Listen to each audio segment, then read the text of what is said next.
Dans un tweet, elle soutient le dissident socialiste qui s'oppose à Ségolène Royal à La Rochelle.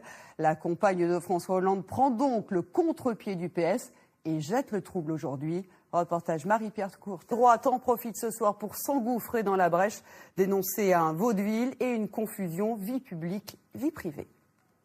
Monsieur Hollande. Et dans cette campagne, la présence du Front National dans 32 triangulaires est une épine dans le pied de l'UMP.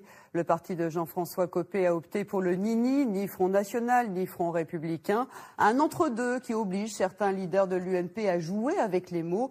Seules quelques personnalités. Sur le harcèlement sexuel, le gouvernement a choisi de combler le vide juridique créé il y a 2 mois par une décision du Conseil constitutionnel. Le projet qui sera présenté demain en Conseil des ministres prévoit 2 formes de harcèlement et 2 types de sanctions. Les associations dénoncent. Toujours dans le domaine judiciaire, une des réformes phares de Nicolas Sarkozy est désormais mise en cause par le nouveau gouvernement. L'homme d'affaires Stéphane Courby est l'ancien mandataire de Liliane Bettencourt, toujours en garde à vue aussi en 2011 par l'héritière de L'Oréal. Dans l'enquête sur les meurtres de l'Essonne, on a judiciaire. Cet homme est toujours mis en examen pour le premier des 4 meurtres, des faits qu'il avait avoués avant de se rétracter. Édouard Dacosta, Alexandre Dupont. Le dossier de ce 19-20 est consacré à l'autopsie d'un échec économique, celui du premier producteur européen. L'actualité à l'étranger avec cette démonstration de force de l'opposition russe, en grande difficulté à cause de l'explosion de la bulle immobilière.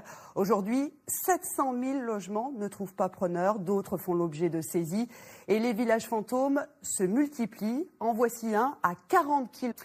Jusqu'à présent, on se doutait de la nocivité des gaz d'échappement des moteurs diesel. Désormais, c'est une certitude. Ils sont dangereux pour la santé. L'OMS a tranché aujourd'hui. Les experts ont décidé. Et puis, regardez justement cette image. Celle-là, elle est impressionnante aussi. Santerasmo et des dizaines de bateaux ont été endommagés. On va parler du théâtre de boulevard, car il a toujours la cote. Il connaît même une nouvelle jeunesse avec des pièces plus actuelles, tant sur la forme que dans les dialogues. Les acteurs viennent surtout du café-théâtre et pour les